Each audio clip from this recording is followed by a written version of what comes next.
கல்யாணம் என்பது பூர்வ பந்தம், உடலோடு குடியேறிட வாழும் சொந்தம்.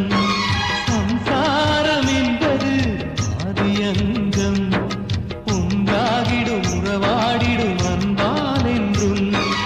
ஏழு ஜென்மமே மணமாலை பந்தமே, ஆயிரம் காலமே வாழுமே.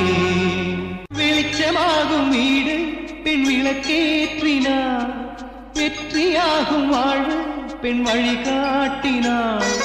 விலகி போகும் நோவு பெண் விரல் தீண்டினார், தெய்வம் கூட இலகும் பெண் வரம் வேண்டி